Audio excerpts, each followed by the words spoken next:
Hello बच्चों। अब हम लोग जो देखेंगे, जैसा कि हम लोगों ने पहले क्लास में देखा था कि सेंटेंस कितने प्रकार के होते हैं, तो उसमें हमने देखा था कि सेंटेंस में असर्टिव सेंटेंस होती है। तो आज हम लोग आइडेंटिफाई करेंगे कि असर्टिव सेंटेंस को कैसे पहचानें, क्योंकि सेंटेंस पहचानना बहुत ज़रूरी है। सेंटेंस की नॉलेज होगी तो हम ग्रामर के अन्य पोर्शंस को सही तरीक़ों से जज कर पाएंगे।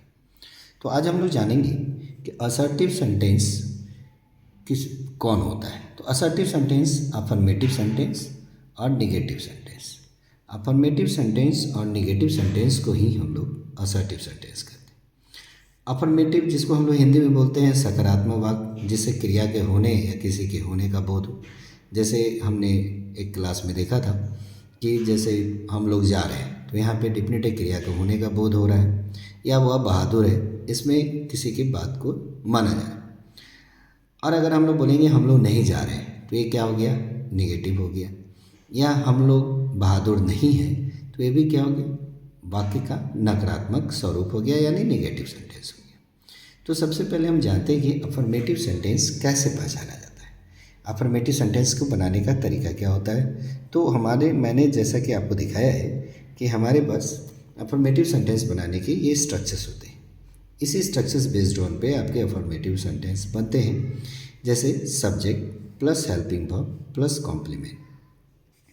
कॉम्प्लीमेंट जैसा कि मैंने पहले क्लास में बताया था, तो Ram is honest, Sita is a leader, ये इस तरह की सेंटेंस जो होगी वो आपकी अफर्मेटिव सेंटेंस होगी। अब अगर सब्जेक्ट के साथ हेल्पिंग वर्ब और ऑब्जेक्ट होगा तो उसे भी असर्टिव सेंटेंस कहेंगे। हेल्पिंग वर्ब के अनुसार ही वर्ब का परिवर्तन होता है। अगर हेल्पिंग वर्ब इज एम आ रहा है तो वर्ब 4 हो जाएगा, हैज़ है तो भी 3rd हो जाएगा। जैसे यहाँ देखिए, मोहन इज़ गोइंग देयर, अगर पूछेगा कौन सा सेंटेंस है तो इसे हम लोग बोलेंगे अफर्मेटिव सेंटेंस। या बोलेगा राधा कॉल्स मी, तो राधा कॉल्स मी डिफिनिट है, इसे अगर कोई पूछेगी ये कौन सा सेंटेंस है तो ये अफर्मेटिव सेंटेंस। कैसे पकड़े, subject verb object, subject helping verb object. तो इस तरह के सेंटेंस को हम लोग क्या बोलते हैं, अफर्मेटिव सेंटेंस। अब यहाँ देखिए, he would like to call me, इसे भी हम लोग क्या बोलेंगे, असर्टिव सेंटेंस। कैसे पकड़े, subject helping verb infinitive verb और ऑब्जेक्ट। इस तरह के सेंटेंस को हम लोग क्या बोलेंगे, अफर्मेटिव सेंटेंस। अब हम लोग जो नेगेटिव सेंटेंस देखते हैं, नेगेटिव मतलब कोई भी क्रिया का नकारात्मक स्वरूप या किसी भी वाक्य का नकारात्मक रूप। इसकी स्ट्रक्चर्स कैसे होगी, subject helping verb not complement. जैसे Ram is not honest, Sita is not a leader, Mohan has nothing, Mohan के पास कुछ नहीं।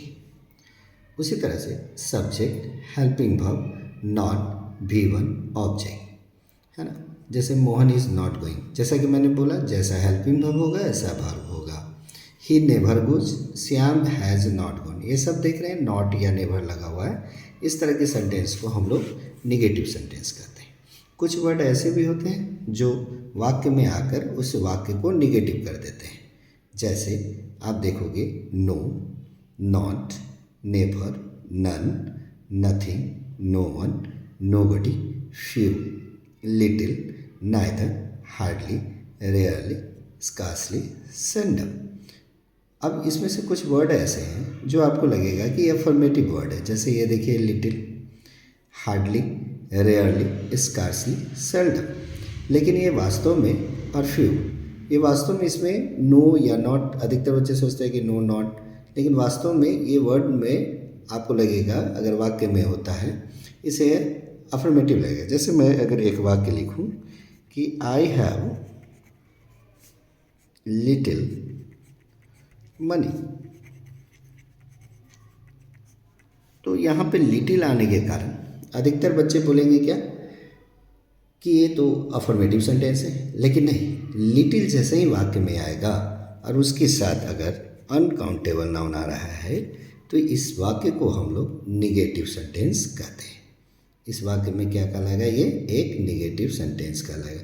तो समझ में आ गया कि अफर्मेटिव सेंटेंस को कैसे पहचानेंगे और निगेटिव सेंटेंस को कैसे पहचानेंगे। समझ में आ गया, ओके, थैंक यू।